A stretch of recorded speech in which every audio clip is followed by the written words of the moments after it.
안녕하세요. 2025년 7월 1일부터죠.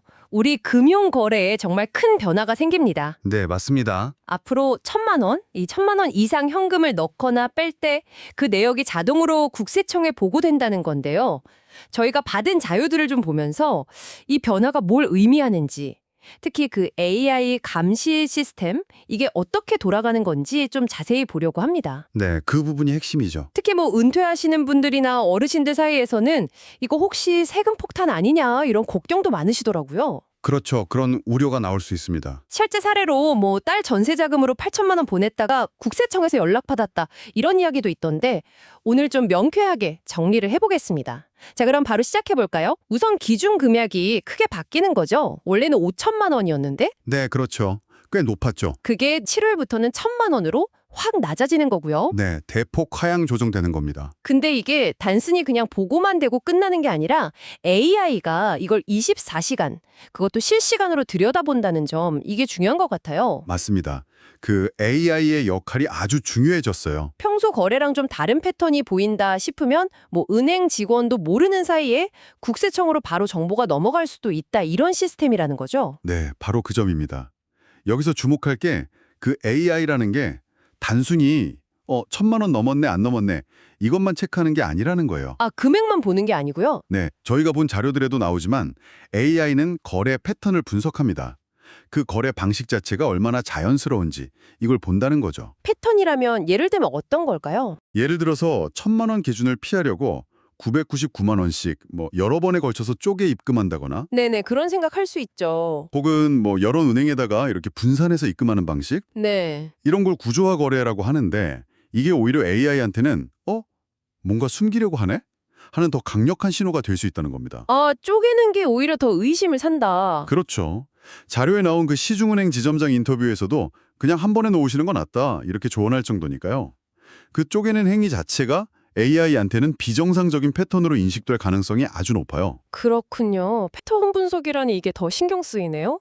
실제로 아까 말씀드린 사례처럼 손자 유학자금으로 5천만 원 보내려다가 자금 출처 소명 요구 받으신 82세 어르신 얘기도 있었잖아요. 네, 그런 사례가 있었죠. 그러다 보니 아니 내 돈 내가 쓰겠다는데 왜 이렇게 간섭이냐 이런 불만도 충분히 나올 수 있을 것 같아요. 그렇죠.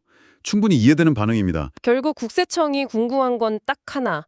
이 돈 어디서 났습니까? 이거잖아요. 네, 자금 출처. 그게 핵심이죠. 신고된 소득이랑 비교해서 입출금 액수가 너무 크다 싶으면 이게 뭐 세무조사로 이어질 수도 있고 아니면 증여세 문제로 불거질 수도 있는 거고요. 맞습니다. 예를 들어서 연소득이 한 2천만 원인 분이 갑자기 8천만 원을 입금했다. 그런데 그중에 6천만 원에 대한 출처를 명확하게 설명하지 못하면 이걸 증여받은 걸로 볼 수도 있다는 거죠. 와, 그럴 수 있군요. 네. 여기에 또 하나 국세청이 세무공무원들한테 포상금 제도를 도입한 점도 좀 눈여겨봐야 합니다. 포상금이요? 체납자가 숨겨둔 재산 같은 걸 찾아내면 포상금을 주는 건데요. 최대 10%, 연간 한도는 2천만 원까지요. 아, 그런 제도가 있군요. 자료에 나온 전문가들은 이 부분을 좀 비판적으로 보기도 합니다. 이게 혹시 국민 전체를 잠재적인 탈세자로 보는 시각 아니냐 이런 지적인 거죠. 세수 확보도 중요하지만 좀 과도한 감시 아니냐는 우려군요. 네. 그런 방식이 장기적으로 봤을 때 국민 신뢰에 어떤 영향을 줄지 또 다른 부작용은 없을지 이런 부분도 좀 고민해 봐야 한다는 의견들이 있습니다. 네, 그런 우려의 목소리도 있지만 또 자료 속 전문가들이 공동적으로 하는 얘기는 숨기려고 하지 말고 그냥 제대로 신고하면 문제 없다 이거더라고요. 맞아요. 그게 제일 중요합니다. 정당한 증여라면 공제 한도를 활용하면 되거든요. 그렇죠. 성인 자녀한테는 10년간 5천만 원까지, 네, 그리고 배우자 간에는 6억 원까지 가능하고요. 아, 배우자는 6억, 그리고 미성년 자녀나 손주한테는 원래 2천만 원이었는데 손주는 5천만 원까지 가능하다고 하죠. 네, 맞습니다. 손자녀 증여 공제 한도가 늘었죠. 그래서 예를 들어 아들에게 전세 자금으로 1억 원을 지원하고 싶다.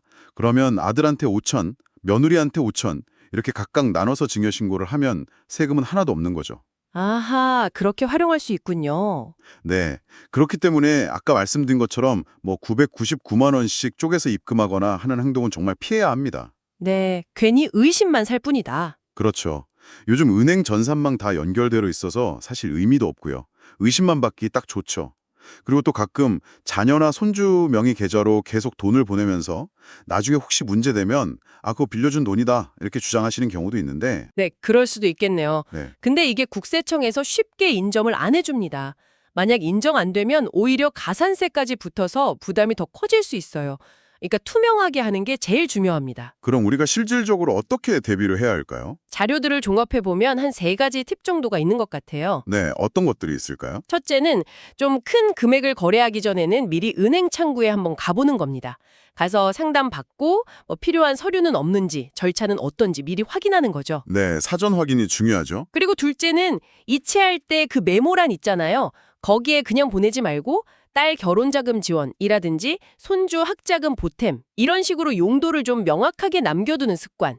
이게 나중에 혹시 소명할 일 있을 때 도움이 된다고 합니다. 그거 좋은 팁이네요. 증빙 자료가 될 수 있겠군요. 네. 그리고 마지막 셋째는 증여신고. 이게 좀 복잡하게 느껴질 수 있으니 혼자 하기보다는 세무사 같은 전문가 도움을 받아서 정확하게 처리하는 게 안전하다는 겁니다. 실수도 줄이고 법적인 보호도 받을 수 있으니까요. 맞습니다. 결국 핵심은요, 정당한 자금 거래라면 미리부터 너무 걱정할 필요는 없다는 겁니다. 네, 떳떳하면 괜찮다. 그렇죠. 다만 괜히 이걸 숨기려고 하다가 오히려 의심을 사면 일이 더 복잡해질 수 있으니까요. 아까 말씀드린 제대로 신고하면 세금 한 푼 안 낼 수도 있다는 전문가 조언을 꼭 기억하시면 좋겠습니다. 네. 혹시라도 국세청에서 연락이 오더라도 너무 당황하지 마시고요. 일단 거래 내역 차분히 확인해 보시고 잘 모르겠다 싶으면 세무사와 상의한 후에 답변 드리겠습니다. 이렇게 말씀하시면 됩니다. 그렇게 대응하면 되는군요. 네. 그리고 국세청 콜센터 126번이나 금융감독원 1332번으로 전화하면 무료 상담도 받을 수 있고요. 특히 어르신들을 위한 맞춤 상담도 있다고 하니까 혼자 고민하지 마시고 가족이나 전문가와 또 상의하시는 게 좋습니다. 네, 좋은 정보네요. 이제는 정말 금융거래의 투명성이 그 어느 때보다 중요해진 시대다 이렇게 봐야 할 것 같습니다. 맞습니다.